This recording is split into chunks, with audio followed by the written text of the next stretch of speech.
Bonjour à tous, je suis Swan Lemoigne, je suis le responsable marketing de la société Digiforma et je suis également le fondateur de l'agence spécialisée en référencement qui s'appelle Stenk. Donc aujourd'hui, on va voir ensemble comment vendre ces formations sur Internet, que ce soit aussi bien des formations en présentiel que des formations e-learning, bien sûr.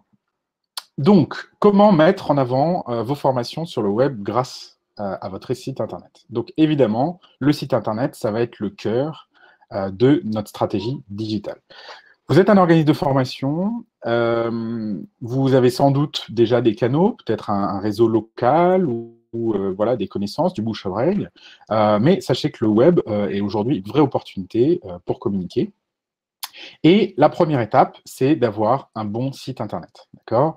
La deuxième étape, c'est d'avoir un catalogue de formation complet. Petite parenthèse pour ceux qui douteraient de l'intérêt d'être sur Internet. J'ai un petit chiffre ici que je vais vous remontrer après. Sachez que chaque jour, sur Google, est effectué plus de 3 milliards de requêtes. Donc clairement, Google, c'est un moteur de recherche très utilisé. En France, c'est plus de 90% de part de marché. Donc aujourd'hui, on va le voir, la manière de rechercher une formation passe évidemment par les moteurs de recherche. La première chose, c'est d'avoir un site Internet. J'imagine que la plupart d'entre vous, en tant qu'organisme de formation, avez déjà un site Internet. La question, c'est est-ce que ce site Internet va vous permettre de vendre vos formations en ligne? Alors, il y a plusieurs éléments qui rentrent en ligne de compte pour avoir un bon site Internet. Déjà, c'est de bien comprendre ce que recherchent les gens. Aujourd'hui, si on est sur les moteurs de recherche, les gens vont généralement faire une recherche du type formation SEO, référencement, soit avec un adjectif comme en ligne, soit tout simplement avec une ville derrière. Donc ça, c'est aujourd'hui la plupart des recherches. Les gens mettent formation et puis ensuite, ils mettent la thématique de la formation. Il faut bien comprendre que le site Internet, c'est pas uniquement une carte de visite pour présenter ses coordonnées. Le site Internet, c'est vraiment le visage de votre organisme, d'accord? C'est souvent le premier contact que vont avoir vos formés avec votre organisme. Il est donc important d'avoir un site Internet qui traduit vraiment et correspond vraiment à l'image et à votre expertise en tant qu'organisme de formation. Alors, sachez que j'ai pris quelques exemples. C'est des exemples complètement au hasard. C'est plus pour vous illustrer certains éléments. Alors là, je suis sur le site d'un organisme de formation et puis je vois que du coup, ils ont une certaine présentation. Mais vous voyez, je suis sur un écran plutôt classique et puis j'ai deux grandes bandes blanches sur les côtés. Si je veux faire un petit test, savoir si j'aurais pu consulter ce site Internet sur un mobile, par exemple, il suffit de réduire ma fenêtre et puis je me rends compte que le site ne bouge pas, peu importe ce que je fais. D'accord? Donc là, on est bien dans le cas d'un site Internet qui ne permet pas, du coup, d'être consulté sur un mobile. Ici, j'ai une description de la formation, mais finalement, ça reste assez succinct avec je dirais un design et une optimisation de l'espace qui est tout à fait qui est peu optimisé. Un deuxième exemple ici, je me retrouve également sur un site avec des bandes blanches. Je suis à 100%. J'ai une présentation du menu et de la formation ici qui n'est pas forcément très claire. Admettons que j'arrive en premier sur ce site. Je vois marqué « Devenir acteur de son management » avec quelques informations derrière, mais finalement, il faut que je creuse. L'image n'est pas forcément très précise. Et puis, je ne sais pas si je lis immédiatement le titre, je ne sais pas forcément de quoi on parle, je ne suis pas sûr d'être sur une formation ou pas. Ce qu'il faut bien comprendre, c'est que quand les gens viennent sur un site Internet, ils vont à peu près avoir 3 secondes ils vont vous donner 3 secondes pour les convaincre de rester plus. Donc très vite, quand vous arrivez sur un site Internet, il faut que l'information clé soit présente et bien présentée. Je vais vous donner un autre exemple ici. En termes de structure, admettons que je suis en train de me balader sur le site de Demos, je cherche une formation, je vois que c'est marqué catalogue de formation ici ou ici, donc ça paraît assez clair. Et puis je clique sur consulter le catalogue, et puis du coup, hop, là je me retrouve sur toute une suite d'éléments par spécialité. Je reclique ici, les formations ici se présentent, et finalement, il y a beaucoup d'informations sur cet écran. Il y a plein de boutons, les codes couleurs, des call to action sont un peu partout, et c'est pas forcément évident. C'est pas forcément évident de voir. C'est pas forcément évident de trouver la bonne formation, les bonnes informations. Par contre, ce qui est intéressant sur ce site, c'est que vous avez un moteur de recherche qui vous permet de trouver très rapidement la formation qui correspond. La question, évidemment, c'est qu'est-ce qu'un bon site internet, qu'est-ce qu'une bonne structure? Je vous donne un exemple ici.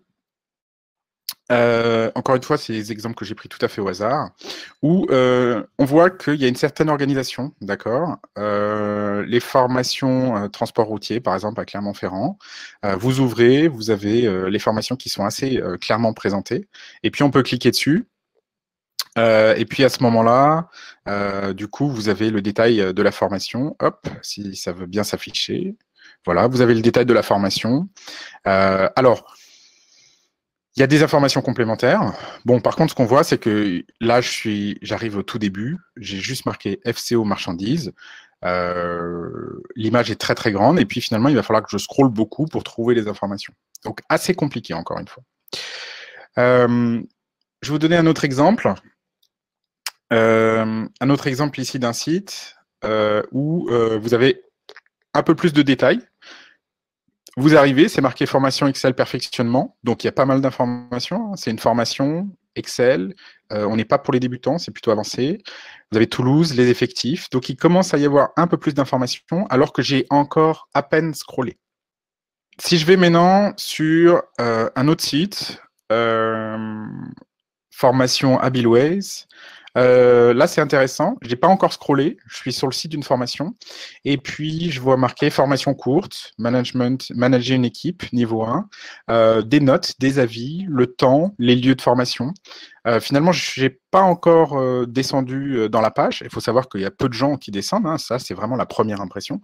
Et ben, très vite, en fait, voilà, déjà, je sais où je suis. Et si ça me plaît, bah, du coup, je suis invité à aller un peu plus loin. Puis on commence à me parler de tarifs, donner des informations, etc. Donc c'est assez intéressant. Et on est sur une fiche qui est de plus en plus complète. On voit même un petit graphique pour le parcours pédagogique. Donc si je vais sur cette formation, je sais où je vais en tout cas.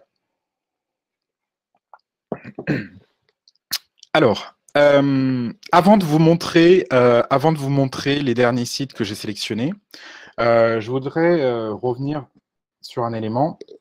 La deuxième partie, c'est d'abord le référencement naturel. Alors, le référencement naturel, rapidement, qu'est-ce que c'est? Le référencement naturel, c'est le fait d'optimiser un site Internet pour qu'il soit le plus compréhensible possible, à la fois pour les utilisateurs et à la fois pour les moteurs de recherche.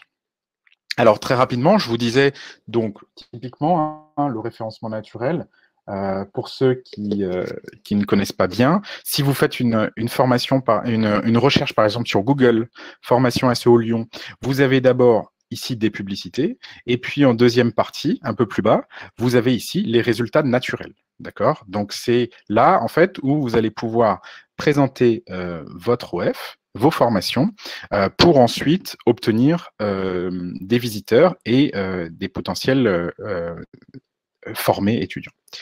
Donc, le petit chiffre, s'il y avait un seul chiffre à retenir pour ceux qui avaient un doute sur le fait qu'il faut être référencé aujourd'hui, et c'est vraiment très important d'être référencé sur les moteurs de recherche. Alors, je parle bien sûr Je parle bien sûr de Google, mais cela s'applique également pour Bing, Yahoo et les autres moteurs. Mais encore une fois, comme je disais au début, aujourd'hui, Google, c'est plus de 90% de recherche, de part de marché, pardon, en France. Donc, c'est beaucoup. Allez, je bois un petit verre d'eau. Alors, donc, 3 milliards de requêtes sont effectuées chaque jour sur Google dans le monde. 100 milliards par mois, c'est énorme. Alors, le référencement naturel, donc, encore une fois, ça permet de rendre un site plus compréhensible pour les utilisateurs et les moteurs de recherche. C'est basé sur 3 éléments principaux. Le premier élément, c'est la technique. Je vous ai résumé les choses de la manière la plus simple possible pour que vous puissiez vraiment comprendre. Le premier pilier, c'est la technique. Est-ce que le site est lisible par les moteurs de recherche?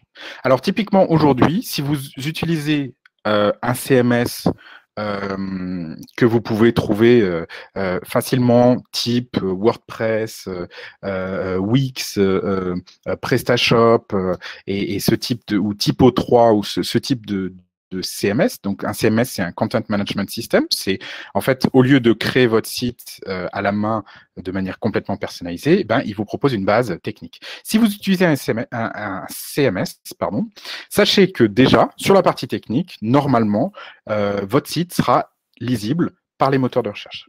Et puis, il y a la partie balisage, les balises, c'est-à-dire, est-ce que j'ai de l'information dans mon titre? Est-ce que mon information est bien organisée sur le site? Deuxième partie de la technique. Oui, je vois également Squarespace. Voilà, j'ai donné quelques exemples, mais à partir du moment où vous utilisez une solution qui est déjà techniquement proposés. Du coup, généralement, ils sont déjà optimisés pour le référencement naturel sur la partie technique. La deuxième partie de la technique, c'est est-ce que le site s'adapte aux besoins des internautes? Alors, c'est ce que je vous ai montré dans mon exemple de tout à l'heure. Le site qui n'était pas responsive. Alors, responsive, ça veut dire que le site peut être vu à la fois sur les ordinateurs, à la fois sur les smartphones, et également sur les tablettes, hein, que l'expérience utilisateur soit la même. Ben, le site que je vous ai présenté tout à l'heure n'était pas visible sur les mobiles. Sachez que depuis 2018, plus de 50% du trafic Internet passe par les mobiles, les smartphones. Donc, très important que votre site soit responsive. Et puis également, la vitesse, comme je vous ai dit, il y a 3 secondes. On décide en 3 secondes, est-ce qu'on va rester sur le site Internet? Donc, il faut que votre site soit rapide. La deuxième partie, pour qu'un site soit bien référencé sur les moteurs de recherche, c'est le contenu. Est-ce que votre offre de formation est présentée de manière complète? On en vient avec les exemples que je vais vous présenter. L'idée de base, c'est que chacune de vos formations est une page dédiée sur votre site qui présente l'ensemble du contenu de la formation, et on va voir des informations complémentaires également, afin que les gens puissent vous trouver. Faut bien imaginer que les gens sur Internet n'ont pas de commercial, n'ont pas de vendeur. Il n'y a personne qui va leur présenter la formation. Donc, c'est votre site qui va faire le job, clairement. Deuxième question, est-ce que vous avez du contenu de qualité? Alors, vous avez sans doute entendu parler de ces aspects-là. Le contenu de qualité aujourd'hui est très important. Vous êtes nombreux aujourd'hui à vouloir être référencés, spécialement dans le monde de la formation, où il y a beaucoup d'organismes. Donc, il est important d'avoir un contenu de qualité qui met bien en avant votre expertise. Troisième élément, et on va en finir là pour la définition du SEO, la popularité. La popularité, c'est comme dans la vie réelle. Qu'est-ce qui fait qu'une personne soit plus connue que d'autres? C'est parce que beaucoup de gens parlent d'elle et la connaissent. Eh ben, sur Internet, comment ça se traduit? C'est est-ce qu'il y a d'autres sites Internet qui mentionnent votre entreprise? Et ça se traduit techniquement par des liens externes qui vont rediriger vers votre site Internet. Okay, je suis le site Digiformat, je fais un lien vers un organisme de formation. Du coup, cet organisme de formation va être plus populaire. Voilà. Donc ça, très important. Ça, c'est les 3 critères de base que va prendre en compte Google pour choisir si votre site sera bien référencé ou pas. Anaïs, vous me demandez, est-ce que c'est possible d'aller un peu plus lentement? Désolé, je parle assez vite. Ce que je vous propose, c'est que pendant la séance de questions-réponses, on puisse reprendre certains éléments si vous n'avez pas pu tout enregistrer. Dernier élément, et cerise sur le gâteau, c'est la marque. d'accord? Si votre marque est déjà développée ou si vous avez en tête de développer la marque de votre organisme, sachez que c'est également un élément qui est pris en compte par les moteurs de recherche. Alors concrètement, comment ça se traduit? Eh ben, si je cherche le nom d'une entreprise sur les moteurs de recherche, eh ben, on va comprendre qu'une marque est plus ou moins populaire. Alors, on est dans le marketing. Si je reprends les bases, on va se poser la question, qu'est-ce que recherchent les gens sur Internet? Donc, comment je fais pour que les gens puissent me trouver sur Internet? D'accord? Comme je vous disais au début, les gens, globalement, tapent formation avec le type de formation, d'accord? Et soit ils restent génériques, soit ils vont mettre la ville, ou par exemple, ils vont dire à distance, d'accord? À distance, en ligne ou en e-learning, par exemple. Okay, donc ça, c'est la manière dont recherchent les gens, que recherchent les gens pour chercher des formations sur Internet. C'est très clair. Il n'y a pas 10 000 façons. Les gens ne tapent pas, par exemple, management équipe tout seul ou comptabilité ou apprendre la comptabilité. Généralement, ils tapent le mot formation. Là, on parle évidemment de formation continue, formation professionnelle. Donc, d'un point de vue du site Internet, il va y avoir plusieurs choses à faire. La première chose, c'est d'avoir un site Internet qui soit clairement structuré. Clairement structuré, ça commence par avoir des catégories très claires, d'accord? Donc, hop, pardon, je reviens par exemple sur ce site, ok? Ici, on voit que, hop, si je vais sur formation,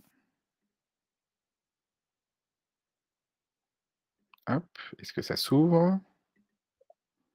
Alors, ça s'ouvre pas. Hop. Ah oui, d'accord. Il faut que je ferme ici. Voilà.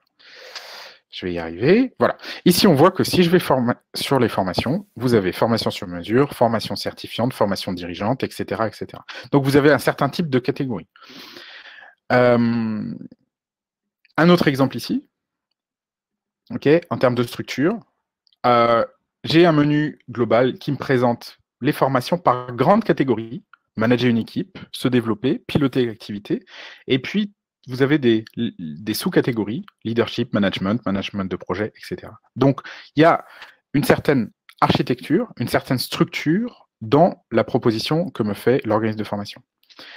Là, par exemple, j'ai cliqué sur formation, leadership et management. D'accord? Je vois que via le fil d'Ariane, je vois qu'il y a une structure très claire, les formations. Là, je suis dans la thématique manager une équipe et je vais sur les formations leadership et management. Et puis après, on descend et puis on trouve l'ensemble des formations. Donc, c'est vraiment important que votre site soit structuré de manière la plus simple possible. Comme ça, quand vous avez une personne qui navigue sur votre site Internet, elle puisse très vite trouver les formations. Et plus ça va être facile pour un visiteur de trouver ces informations, plus les moteurs de recherche vont également avoir la possibilité de trouver et de comprendre votre contenu. Alors, avant-dernier exemple, donc, Elegia. Ici, je vais sur toutes les formations et je vois que j'ai un grand menu, ce qu'on appelle un méga menu, et j'ai une présentation très claire, d'accord, des différents types de formations qu'il propose.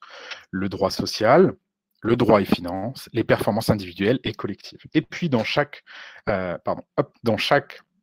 grande catégorie, je vais retrouver les sous-catégories. Par exemple, RH, ressources humaines, d'accord?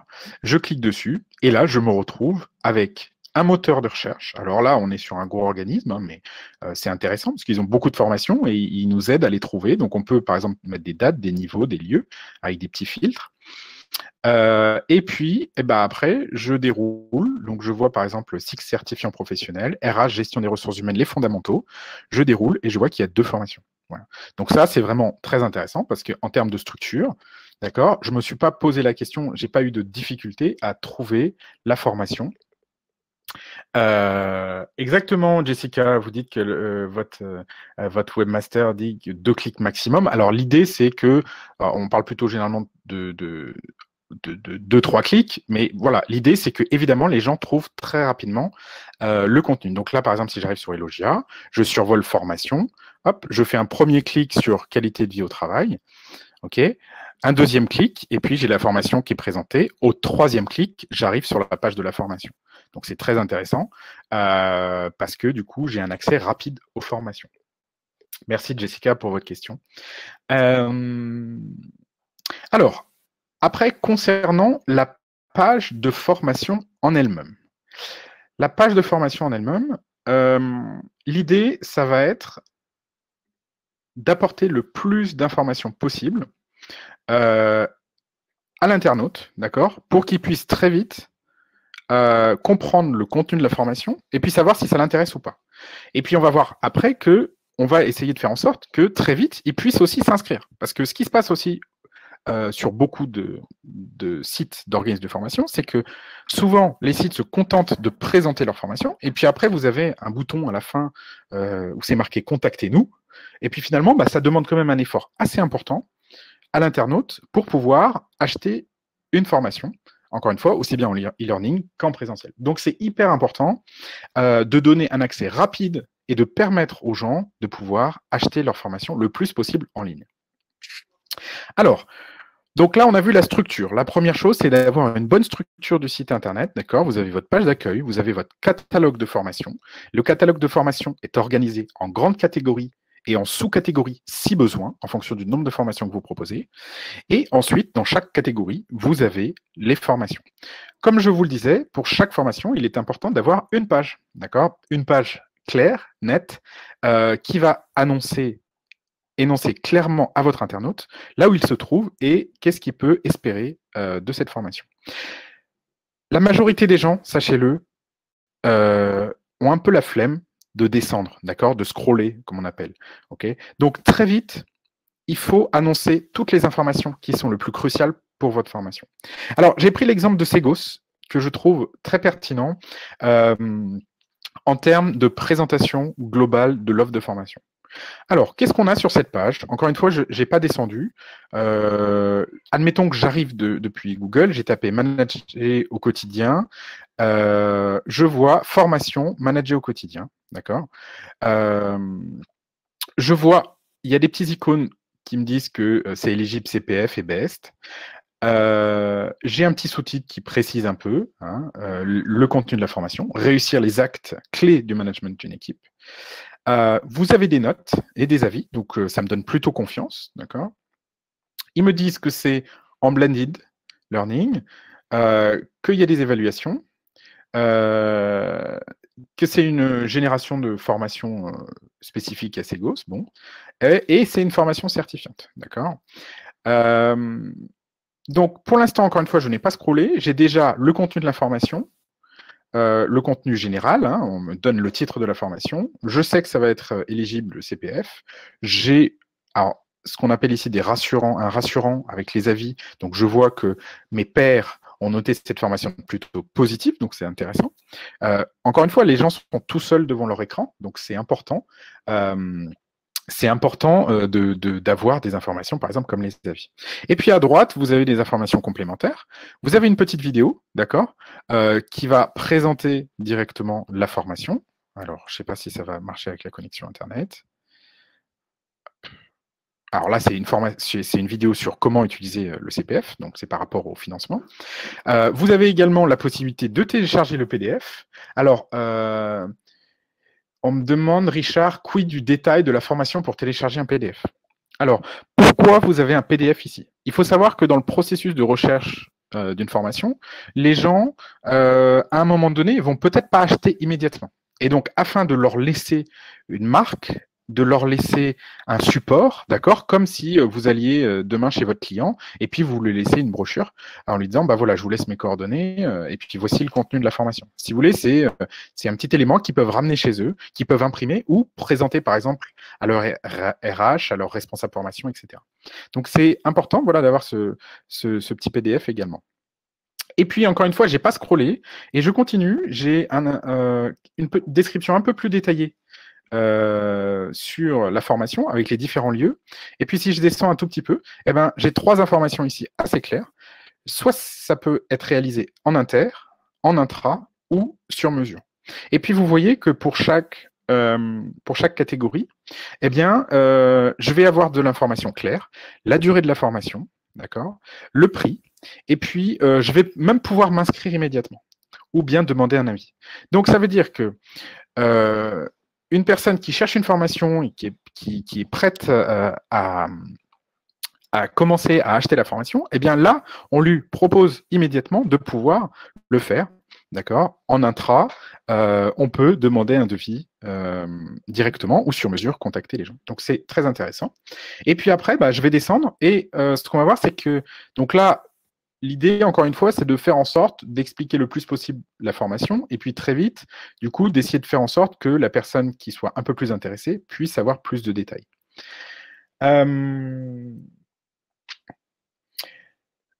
Si par exemple, je suis intéressé par cette formation, eh bien, je vais avoir des informations complémentaires.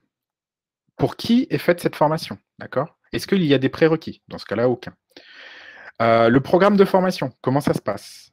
Avant le présentiel, pendant le présentiel, le contenu de la formation, d'accord? Les grandes catégories. On voit qu'il y a des mises en situation. Donc, il y a une présentation du programme qui est très, très claire. On explique aussi après, donc il y a un avant, pendant et après la formation, et que même aujourd'hui, tiens, ils sont déjà mis que c'est compatible à Fest. Bah, super. Donc, si vous voulez, voilà, ils intègrent la Fest, le processus à Fest directement également dans la formation.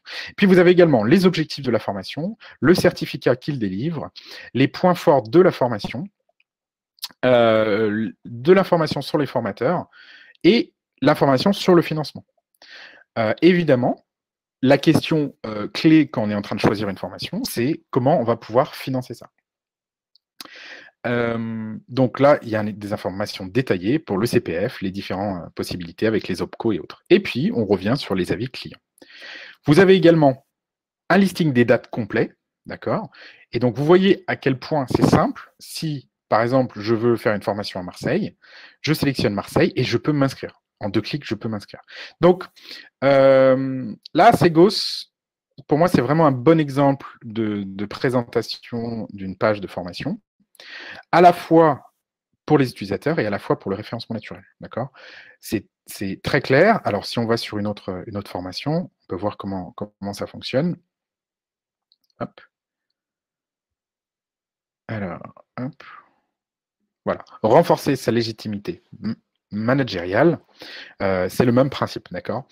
Ce qui est intéressant également, vous avez dû le voir, c'est plus je descendais, plus il y avait de contenu, mais par contre, ma colonne de droite ne bougeait plus. On voit bien ici que Segos insiste sur le fait que les formations peuvent être, on peut s'inscrire immédiatement à la formation très rapidement. Donc là, on est vraiment sur un bon exemple, voilà, d'une page de formation complète qui appelle à l'action. Faut-il un site dédié à la formation ou une page formation pour ceux qui font aussi du conseil? Alors, c'est une question qui revient souvent. Si vous faites du conseil, généralement, c'est une thématique quand même assez différente et puis les dispositifs de financement et autres sont différents. Donc, en effet, le mieux, c'est quand même d'avoir 2 pages différentes, Jean-Philippe. Alors, comment trouver les meilleurs mots-clés? Karine, c'est très intéressant votre question. Alors, la première chose, c'est déjà de bien décrire vos formations. D'accord? Généralement, vous êtes des spécialistes, vous connaissez bien vos métiers. Le plus important, c'est d'avoir des titres de formation qui soient bien descriptifs, d'accord? Et de rajouter le mot-clé formation dedans ou d'être précis. Si c'est une formation uniquement à distance, bah dites-le formation à distance ou formation à présentiel, etc., etc. Donc, n'hésitez pas à être très précis. Sinon, pour rechercher des mots-clés complémentaires, ce que vous pouvez faire, vous avez plusieurs éléments. Alors, je vais citer, vous pouvez utiliser des éléments comme, par exemple, vous avez des petits logiciels comme Ubersuggest. Hop. Là, par exemple, si vous cherchez des mots-clés complémentaires, hop, je vais rentrer, par exemple, formation, management, d'accord? Hop. Et puis, cet outil qui est gratuit actuellement va vous proposer des mots-clés proches. Ce qui est important dans la recherche de mots-clés, c'est de trouver des mots-clés qui ont suffisamment de volume. Voilà. Mais encore une fois, de base, ce que je vous propose, c'est d'écrire formation, le contenu de votre formation, donc le nom de votre formation, et pourquoi pas après la ville. Donc, vous pouvez mettre dans le texte plus bas les différentes villes dans lesquelles vous êtes présent. Donc, par exemple, ici, je vois que formation management, vous avez 5400 recherches mensuelles, donc c'est le volume de recherche mensuelle en France, et que on voit des mots-clés proches avec du volume important. Donc, après les formations management générales, les gens cherchent formation management d'équipe, formation management de projet. Voilà, vous voyez les volumes de plus en plus importants. Donc cet outil peut vous permettre. Voilà. Une autre chose toute simple, c'est ce qu'on appelle Google Suggest. C'est-à-dire que quand vous commencez à taper le nom d'une formation dans Google, vous avez ces petits résultats qui vous présentent. Donc, par exemple, vous faites du management. Je reprends le même exemple. Eh ben, vous voyez que si vous restez appuyé, vous voyez qu'il propose les villes principalement. D'accord. Et puis, si vous commencez à mettre d'autres lettres, par exemple le A, à distance, ou équipe, vous précisez, bah là, vous voyez, vous avez équipe commerciale, équipe projet, équipe informatique, etc. Donc, ça peut vous aider à chercher les mots-clés. Ces éléments-là, c'est des éléments qui sont très recherchés par les internautes. Un autre endroit pour les voir, par exemple, si je fais formation, comptabilité, ok. Si vous allez tout en bas de la page, vous voyez également que vous avez d'autres éléments ici. Donc, globalement, les gens cherchent, par exemple, il y a les niveaux qui peuvent être intéressants. Si vous avez plusieurs niveaux, formation comptabilité, débutant, intermédiaire, avancé, etc. Voilà pour les mots-clés. Oui, comme je vous disais, Béatrice, et on me pose la question, est-ce qu'il est possible de renvoyer quelqu'un qui consulte notre site internet sur la page Digiformat? Je l'ai déjà expliqué tout à l'heure. Quand vous êtes dans Digiformat, je vous le montre ici, si vous allez dans une session de formation, d'accord? Je vais prendre une formation au hasard. Hop. Vous avez ici l'onglet stagiaire, et en fait, dans les clients, ici, hop, pardon, ici, dans les prospects, ici, vous avez la page de préinscription, d'accord? Et donc, ce que vous pouvez faire, tout simplement, vous allez sur cette page, d'accord? Vous copiez-collez ce lien, d'accord? Et vous le partagez sur votre site internet. Donc, vous remplacez, par exemple, ici, si je prends l'exemple de Segos, si vous avez un bouton s'inscrire, eh ben, vous mettez ce lien. Du coup, les gens seront redirigés automatiquement vers ici. Et puis après, dans Digiformat, vous verrez les stagiaires qui se sont préinscrits. Alors, qu'est-ce que j'ai d'autre comme question? Alors, on pose des questions sur le CPF, éligible Pôle emploi, etc. Là, on parle vraiment de la manière dont pouvoir faire la promotion de ces formations. Je vous invite à lire nos articles sur Digiformag pour avoir plus d'informations sur les différents paiements. Alors, oui, exactement, Karine. Vous disiez qu'il est intéressant de faire visiter votre site internet par des personnes extérieures pour tester. Il faut que n'importe qui, même si ce n'est pas votre cible, un ami, de la famille, puisse comprendre très rapidement de quoi il en revient, c'est-à-dire quel est le contenu de vos pages.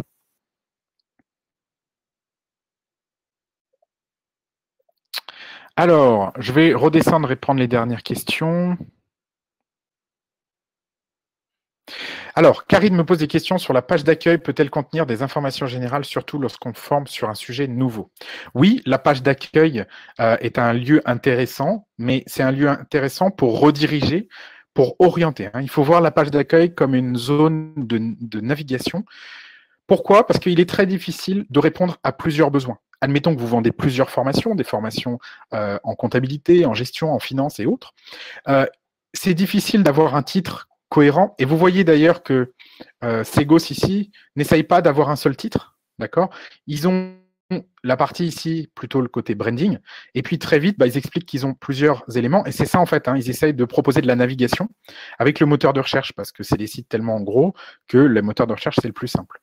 Donc, gardez en tête que la page d'accueil, c'est un lieu pour orienter les gens, c'est une page de navigation et de présentation générale de votre offre. Donc, par exemple, ici, on a les avis clients. Si vous avez une nouvelle formation, vous pouvez la mettre en avant pendant quelques jours ou quelques semaines. Alors, Martine, vous me posez la question sur comment faire pour obtenir des liens partenaires. Comment il faut faire? Alors, demain, j'imagine que vous avez des fournisseurs, vous avez des clients. il suffit de leur poser la question, est-ce qu'à un moment donné, ils peuvent faire un lien vers votre organisme? Alors, un exemple concret, c'est demain, vous faites une interview et qui vont proposer dans leur blog. Si vous avez monté un partenariat avec une association, bah, vous leur demandez à cette association de créer un lien vers le site de votre organisme de formation. Voilà, tout simplement.